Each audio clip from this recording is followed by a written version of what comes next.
Welcome to the True Love Secrets Reveal series. Today we have with us the most beautiful, brilliant, talented Sana Akhand. Sana is an intuitive love coach, writer, speaker, and host of Thriving in Love podcast on a mission to empower women to stop settling for mediocre marriages. That word is hard to pronounce. Sana's work guides women to awaken their feminine energy and integrate it with their inner masculine energy so they can align with inner union. Thank you from the bottom of my heart from being here, Sana. Thank you, Natalia, so much for having me. I'm so excited to be here. Me too. And only as a little bit of background, we were talking with Sana. Sana's kind of zone of genius. She will explain it better because, of course, she can explain it better than me.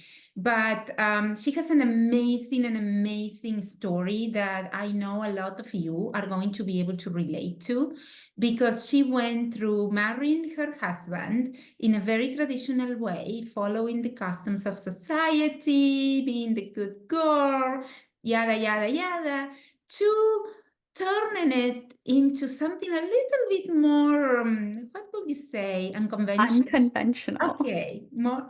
So I think she has, I believe, and I know she has so much wisdom to share for you if you are in that position. Nowadays in 2024, we are breaking the barriers. We are, marriage, traditional marriage doesn't make sense to a lot of us.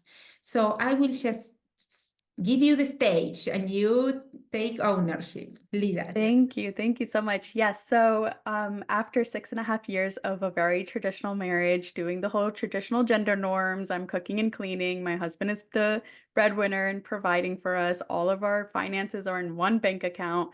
Everything was very commingled and together.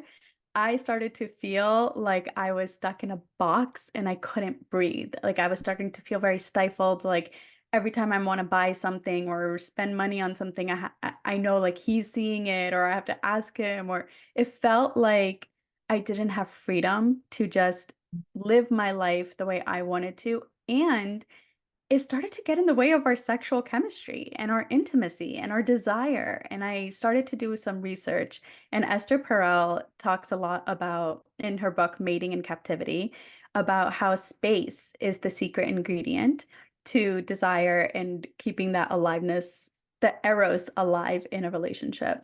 So I started journaling about how I can create more space in my relationship and in our marriage. And something that really loudly came through was I need to get my own place. Like literally just separate everything and realize that we are two very different, yet very much in love people who want to explore who we are when we're not so enmeshed in each other's energy. So I had this conversation with my husband and I was like, listen, I love you very much. I don't want a divorce. I don't want a separation, but I need space. And I think we need space. And I want us to date again. I want us to like wine and dine each other and like care about how we look again, not just like go to date night to the same spot every weekend and wear the same pajamas every week or like just, you know what I mean? Like when you're so married, you just stop putting in that effort, I think. And of course, not everybody. There's lots of marriages out there that know the importance of keeping desire and intimacy alive. But for us, in a small one-bedroom apartment in New York City, in a post-COVID world where everything is still very small and like shut down, we needed that space. So I moved to my own apartment in Upper East Side, and he moved into his own apartment in Upper West. And we had Central Park in the middle where we walked through every weekend to see each other. We met up at Oh. restaurants. We started dating again, and we started to really invest in our own individual hobbies and interests too, where I started to, go to the park more just for, being in my feminine energy, where I was just like, forget trying to cater to the male gaze. Forget trying to care about my ambition for 2 minutes. I'm just going to be in my own energy. So I started painting, dancing, cooking for myself, and I never did any of those things before, and I'm telling you, it just, like, made me feel like I am falling in love with myself. And that experience showed me, like, when I was pouring more into my cup, my husband was noticing, and he started to really up his, like, ability to be romantic, and he's starting to, like, send me flowers. He is, like, making dinner reservations. He is really stepping up because he's seeing that I'm raising my standards, and he energetically felt it. So he also met me at my new level, and we revamped our entire relationship. And it has now been like we live together now again in LA, and you could tell like he's a different person, I'm a different person, and it's amazing. Wow, what a story. What a story. I love it. I love it. I love it. And I assume it didn't come with without challenges. Like, for example, you mentioned to me in private that your family wasn't very warm and feeling warm and fussy about you doing that. They were a Yeah. little bit scared. And how did you navigate that going against the current? It's not easy to go against the current when we have been brought up to do the things in a certain way because out of love they think that's what's safe for us, that's what's going to make us happy, but then we are individuals, we are sovereign individuals, and we realize that that's not really what our heart is, and breaking through that, not too many people is brave enough to break through that. So did you think about that when you were going through this and you decided to have the talk with your husband? So I didn't um think that my parents were going to have such a strong reaction to it as they did. Okay. So I talked to my husband about it first. We made the decision, and then I decided to tell my mom first, and then I told my dad. Um, I didn't tell anybody else, no friends, no other family or anything, because their reaction was so strong. It was very much, I am making the greatest mistake of my life. My husband is going to leave me, and I am going to end up an old single woman with no love. Oh, And my expectations are too high. That was a big one that my dad told me. He said, "You're what you think you want does not exist. This is just what marriage is, oh, and what you are envisioning is a fairy tale, and it's not possible." So what I told him was I'd rather try and find out for myself than live the next 30, 40, 50 years right. wondering, is there more to love? Is there more to our marriage? Is there more to our relationship? Is there more to me? Like, am I more capable of more in life? And it was worth that risk for me to go against my parents and say, listen, I love you and I appreciate you and thank you for protecting me, but this is my life. And I know, like, all the marriages that I've seen that are living very traditionally don't seem happy, don't seem like they have a lot of love in between them. I noticed a lot of resentment and bitterness building up in a lot of marriages, and I knew what I saw was not the marriage I wanted, so I knew I had to try something different. I didn't know what that different was, but I was willing to try it. Wow, I love it. I love it. I'd rather try and fail than not try at all. That's Yes. amazing. That's such a great, great attitude. That's such a great I attitude. just think about when you're 80 or 90 and you're old and you think back on your life. And I know that like your biggest regret will be not following your heart and instead caring too much about what other people are going to think or say. Absolutely. And it's my Absolutely. life. I know. I know. I have always had this attitude in life that I always learn from other people. I made Mm. plenty of mistakes, but at the same time, I have always looked up to older people and I have always learned through them. So one of the things I remember I used to say when I was younger, when I was in my 20s, I'll be like, I'm not going to wait to be 40 to start not caring about what people think about me. Why do I have to wait that? And, so I'm going to start practicing that now. And so we don't have to really, we can bypass a lot of things if we are courageous enough to model, if we, like we said, if we stand on the shoulders of giants, people that have already done what we have done. And that's kind of like our job. We let our clients to stand on our shoulders. So, I love that. Yes, right. definitely. So Hmm. they can bypass all the pain, all the trial and error and all that. So that's beautiful. And eventually they came up to terms. Did your dad ever tell you something? He Yeah. did actually, but it was a year later. So I told my parents, I love you, but I need to try to figure this out on my own. So I didn't talk to my parents for 6 months during this time that I moved into my apartment. I'm figuring myself out, connecting with myself and my inner child and all of the things, and realizing that my relationship with my parents has been very turbulent for a very long time. And Mhm.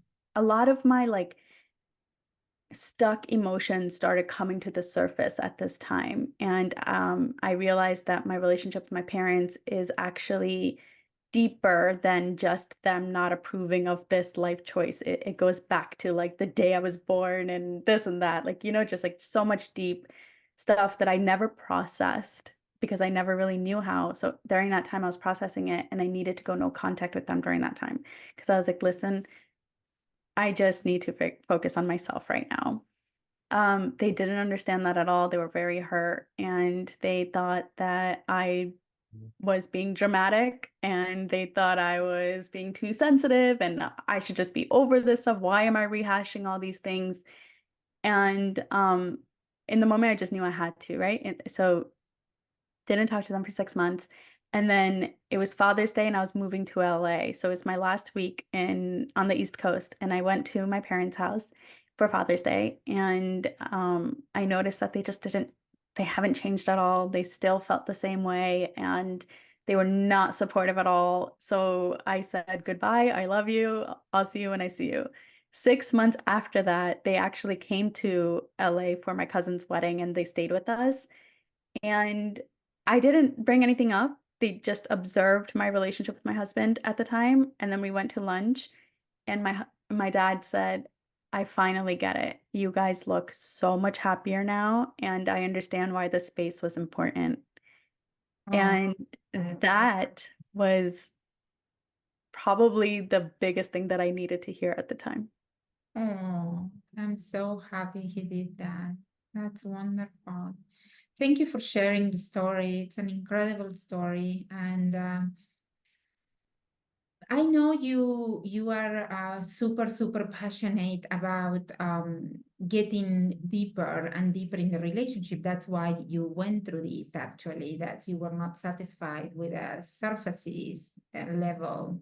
So besides the space that Esther Perel talks about, that you took it to physical space actually, there are any other tips or advice that you can give to the ladies that maybe are relating with your story, but maybe they can't pack their stuff and move to another house or another apartment for some reason, maybe it's not convenient for them, but they want to create that space. They want to, how you say that word in English? Rekindle the passion, the intimacy, Reignite the spark, reignite. That's a good one. which is the Um, name of my freebie. Just plugging that in there. yes. Okay. So okay. Let's one moment, please. We are going to talk about the free gift you are going to be getting. That's Which is all about reignite the spark. So I think oh this is exactly what I coach my clients on now, which is not needing to spend so much money and all oh the gosh, actual separation. great. But how can you ignite the spark and how can you rekindle that romance? How can you go deeper into love? How can you unlock the next level in your relationship without needing to physically live in two different apartments or So homes. that is the free gift that is going to be linked on the description box of this interview. So go there and grab it, please. Yes. Sorry to So interrupt you, but I wanted to. yeah, no, thank you for that. I think the most important thing is self-discovery, understanding who you are and what you need, and having clarity around that and confidence to know that you are worthy of the things that you want. So first things first was I knew that I was worthy of more love, which is why I took the risk that I did and did what I did with and have the conversation with my husband. And then when you have a confidence of what you want, it makes it so much easier to communicate your wants and needs with your partner without feeling guilty or shameful or just, feeling those emotions that come up. Not that you're not going to feel those emotions, but you'll be able to be much more grounded in your truth, knowing what's important to you. So, say that you want your partner to connect more emotionally, understanding that you have to take the lead first in understanding your emotions and then being able to communicate those emotions with your partner and then creating a safe space for you both to share deeper things. Because I know for me in the beginning, I was like, you're emotionally unavailable. You never want to talk about our feelings. You always tell me I'm this and Mm. this and that.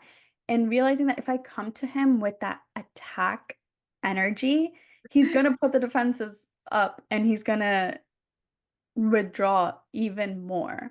So then I was like, okay, how can I get creative and how can I make this a thing that is playful, that's more approachable, that is something that won't make him run and hide, but instead allows him to feel safe in my presence. And I think as women, we're so much more powerful than we think we are. I So when we know. start to attack or our emotions start to go higher, our poor partners, the men are just like they're not as, like, macho as we think they are, and they start to feel like you're mothering them, and they get into Ah. that child energy where they're like, "Oh, no, I'm in trouble. Oh, no, I have to make sure that I do this right," or "I'm not good enough," and they start to feel really down.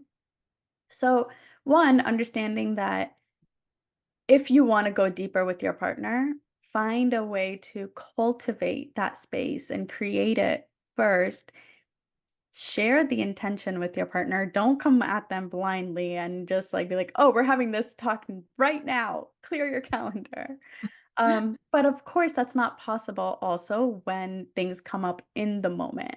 So if, say, you are feeling really disconnected from your partner in the moment, it's important to pause and remember that you two are a partnership and it's not you against each other. It's not about, I'm right, you're wrong, I'm right. It's just about how can we come to a solution to this problem together, remembering that at the end of this argument, do we want to feel closer or do we want to feel like we're winning? Wow. And coming at it with that energy, sometimes it's as simple as I touch his arm or we hold hands and we say, I know we're getting heated right now. Let's just take a break. Let's just like pause real quick. Um, so really being intentional about the fact that being in a relationship is going to bring up a lot of our inner wounds because that's the whole purpose of an intimate relationship. Our most intimate relationships bring out the deeper wounds. When you're just with your friends, you think you're so evolved and you're so emotionally available. And it's easier with friends because even if you love them so, so much, they're not as intimately connected to you energetically as your romantic partner. Wow. So that is going to bring up a lot of your inner child wounds. And it's important for us to realize that even if our partner is the one triggering our wounds, we are the one that is responsible for processing where's this wound coming from? What is this here to teach me? And where is the root cause of it so that I can alchemize it into wisdom and deeper love and deeper connection with my partner vulnerably share, hey, when you said this, it reminded me of when my mom or dad did this, and I'm sorry that I overreacted and I needed to process that, and share it with your partner so that they understand you deeper. And then in the future, they will be more mindful of making sure that they don't go there, and they understand your boundaries, they understand your way of life a little better. And that's how you get more intimately connected. Wow, that's beautiful. I love it. I love it, love it, love it. I don't think we are told about relationships, as you said, as a vessel for deeper intimacy. I took that from your website. I don't think we are told. We are never suggested that idea that our partner is not responsible for our triggers and wounds. Even And if they're the ones that cause them. yes, but they couldn't cause them if we didn't have them. It, Mm, you know, yes. it's very, very hard, I think, to be with a to be in a relationship with a high quality man as we want. We want a name taker. We want somebody that is in charge and has energy, masculine energy, and is creating something good with his life. It's really hard to be around people that are up to something bigger than themselves and not getting triggered. It's just comes with the department, comes And with. as women, we have so much programming in us where it's hard for us to receive. It's hard for us to let go of control. It's hard for us to trust that somebody else can take care of us and has our best interest at heart, because society has conditioned us to believe that the world is not a safe space. Men are all toxic or bad. It's us against them. And that's why so many relationships right now are stuck in that power struggle dynamic, Right. in war consciousness within their own homes, no peace. And that's something that I'm really passionate about, is bringing the peace and harmony back into homes, because that's the foundation of everything that you build on top of. And if your foundation has cracks in it, and if you guys are just putting on a band-aid and hoping that's going to keep the house up, it's not. You have to get to the root. You have to get deep. You have to go down to the foundation of yourself, and then that person has to get to the foundation of themselves. So you have two strong structures that are coming together to build on top of that foundation. Yes, how beautiful, how beautiful. It leads to the conversation of choosing. A lot of women want to be chosen, and I understand that. Of course, we all want to be chosen, but I think there is like a little gap before. First, we need to choose the guy that we want to be chosen by, because choosing the right guy is so important. There are some guys that are not builders, and it doesn't matter how much they want to, if it's not in them, if they have any trauma, any hurt past, or they're just not able. Do you have any suggestion regarding that? How to choose a guy? Oh my gosh, yes. It's the way they treat people they're not attracted to tells you the character of a person. Oh, How are they wow. treating the wait staff at a restaurant? How are they opening the doors for people ahead or behind them? Are they kind, right? That's the most important thing. If you are a woman on this journey of personal development, of spirituality, of growth, you need to be with a man who understands empathy, who understands that other people are humans. It's not just about him and him getting his and doing whatever he can to get there. Yes, it's important for him to have that drive and balance it with the empathy and the compassion too. And you can tell these things by the way they are treating others when you're out on a date. Just observe them, and how are they operating? How's their relationship with their family? How are they talking about their past girlfriends, their past lovers? How are they showing up for their friends? Are they caring people? Then you know this person has the ability to care about you too. Yes, wonderful. That's great. That's great. Yes.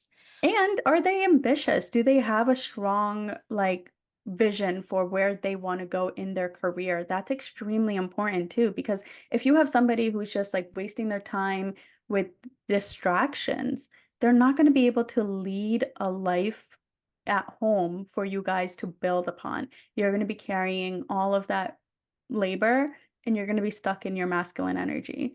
And you're going to be like, oh, I'm taking care of a man child for the rest of my life. Like, no Ah, woman wants that. You don't deserve that. You deserve a partner who knows where they're going without you having to tell them how to take care of their life so you can focus on your own purpose and your own life too. I love that. I read the other day in a book, she was saying that a healthy, high value woman would rather have 10% of 100% of a man than 100% of a man that is 10%. And I am like, wow, Wow. that explains so many things, you know? That's also really important because there's a lot of women who say they want to be chosen and then they want to be the everything. They want their partner to be obsessed with them.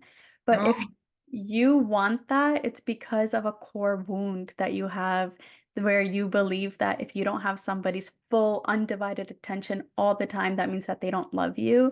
mm, I'd work on that. Do some inner work around that because the most healthy, grounded, powerful relationships are the ones where you are whole in your sense of self and they are whole in their sense of self, and you get to share your life with them, not make them your whole world and you aren't their whole world.